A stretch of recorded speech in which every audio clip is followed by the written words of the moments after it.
Hi, this is Leo. In this lesson, we are going to learn how to do sheet metal design in ZW3D. And here is all the content we will cover in this lesson. First is the sheet metal design workflow, and then is the sheet metal attribute. And the next is how to create and edit sheet metal, and then how to do the corner treatment. After that is the forming tools and the bending tools.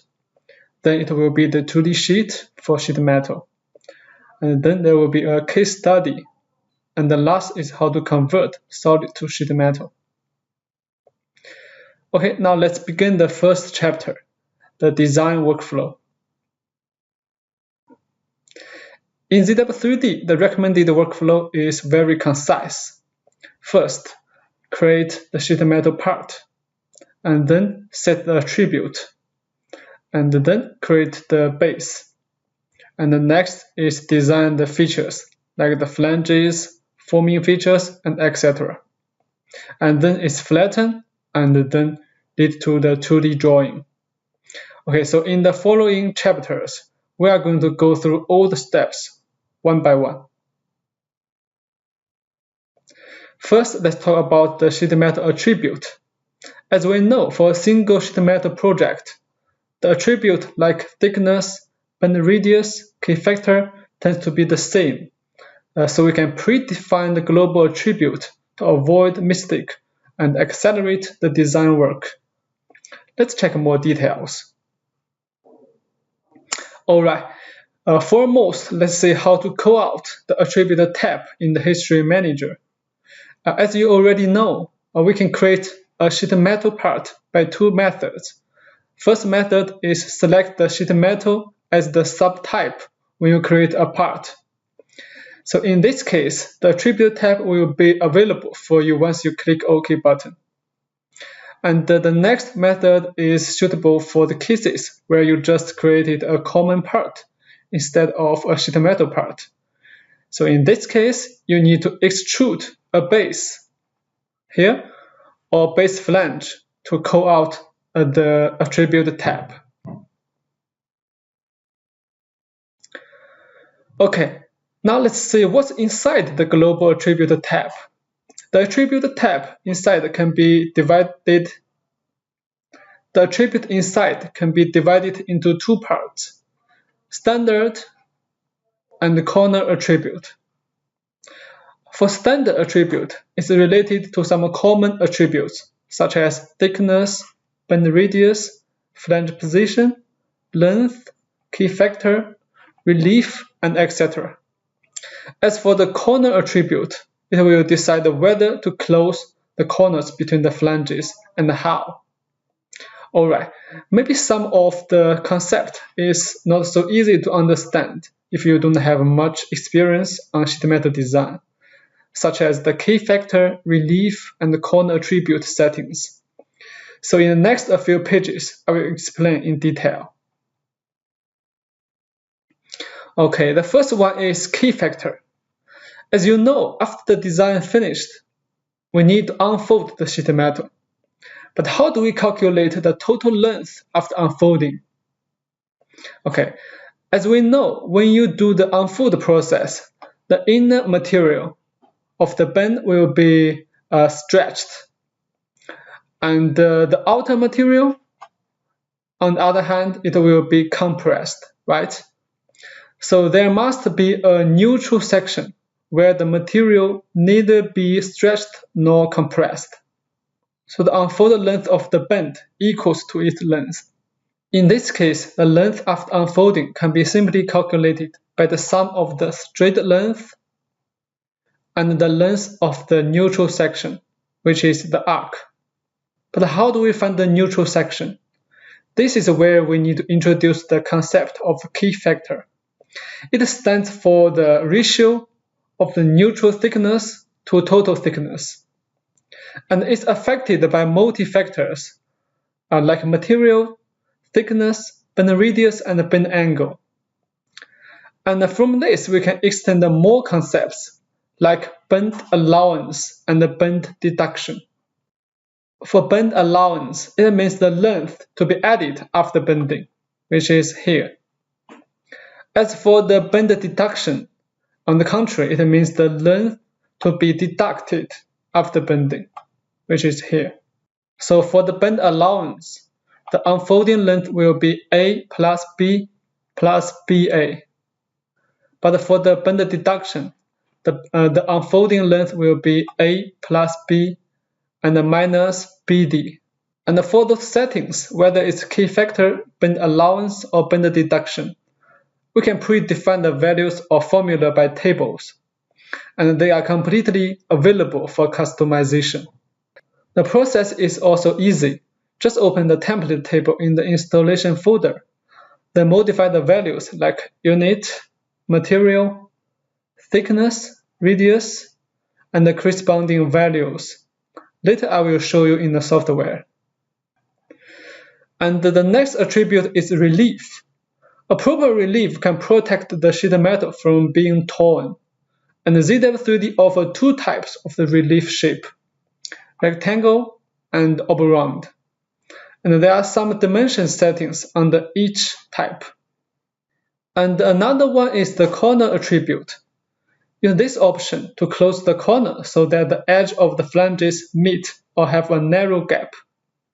And another option is whether to meter the corner.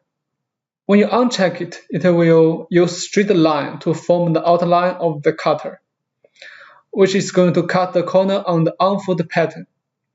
And this is good for cutter manufacturing. Otherwise, it will use the curves to form the outline of the cutter, which is trying to meet the defined gap around the corner. But it's not that easy to manufacture as the first one does. And combine the meter, corner, and relief types, there can be 10 different results, as shown in this table. Alright, now let's move over to the software to see more details. Okay, first of all, let me create a new sheet metal part. Okay, and now we can edit the sheet metal attribute. We double click on it, and there will be a tab.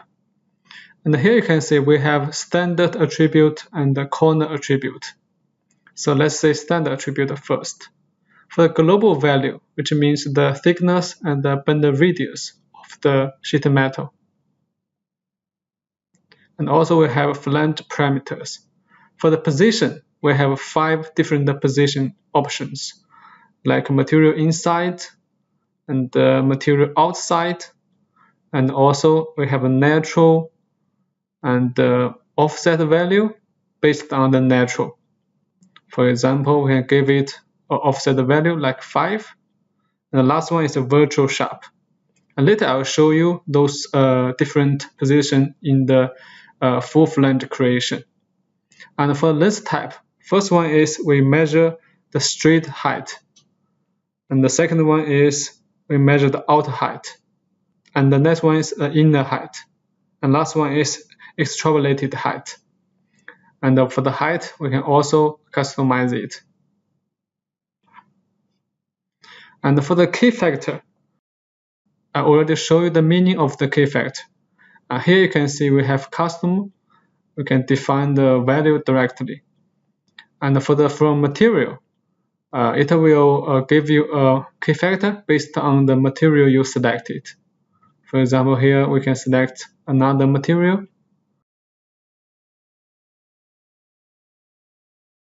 Let's see, maybe a steel 2. Yeah, this material. And here you can see it will change. And actually, we have a table to define the material and the key factor. You can open it. And here you can see you can change the material and also the corresponding key factors in this table. Okay, it's in the installation path. Okay. And also we can see more types. Next one is bend table. We can also open it to see more details. Bend table, open it. And here you can see the key factor will be defined based on the unit, material, and also the angle. And also this table is also customizable. For example, for the radius and the thickness both equals 1, we can set the key factor 0.33. Okay. And for the material and the angle, we can also customize it. For example, material, we can change it to steel and steel tool. Okay. And also we can add more material here. For example, we'll add a steel, mild steel here.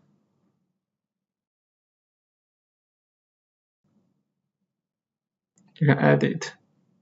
Okay, and if you want to make more material, you can just copy it and paste it below. And then you can set the material and the corresponding key factor. For example, here we use the aluminum material. Aluminum. Okay. And then you can set the key factors based on the material. For example, we can set it 0.35. Okay. And also you can set different key factors for different radius and thickness. Okay, after that, we just save it. And before that, you can see actually there are more tips to customize this table. You can check it for details.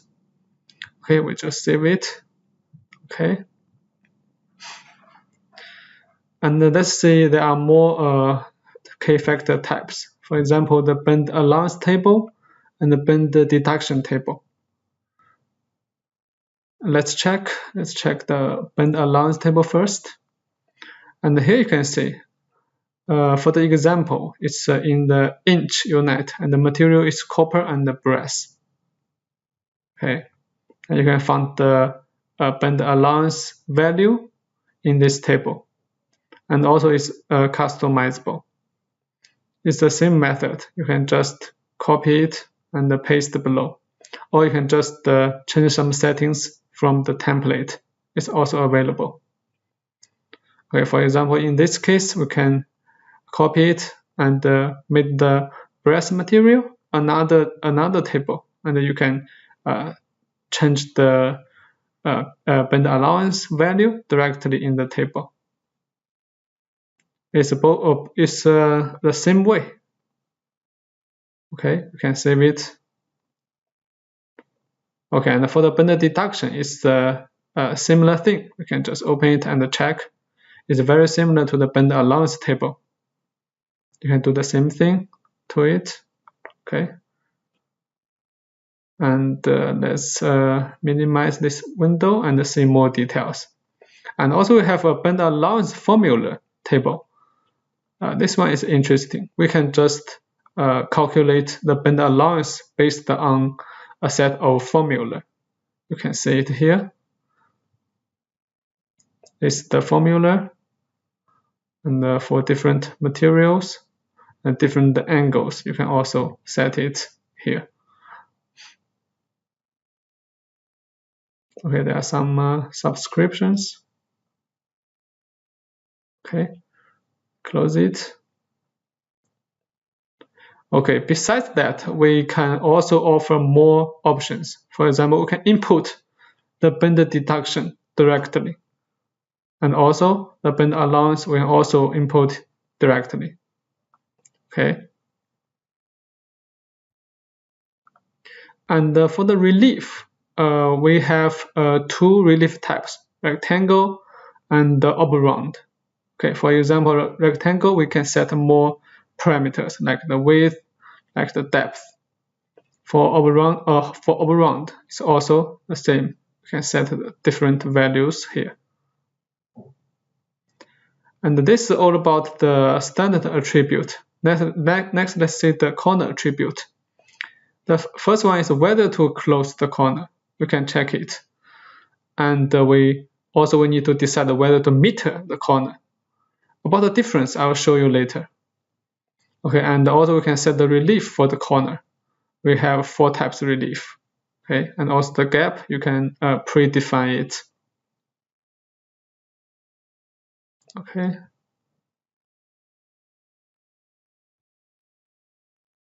And this the flat tolerance, we can just leave it by default. Okay. And also we can reuse the attribute settings. For example, we can import from outside or export our settings to a template. For example, we give it a name, sheet metal attribute template. Okay. Can save it. Okay. And there are more settings. First one is add the sheet metal flat automatically. You can check it. Then it will add the flat solid and the flat pattern automatically. The last option is update all part config. That means the modeling history will be regen once you click on accept button. Okay, that's all about the sheet metal attribute. Thank you.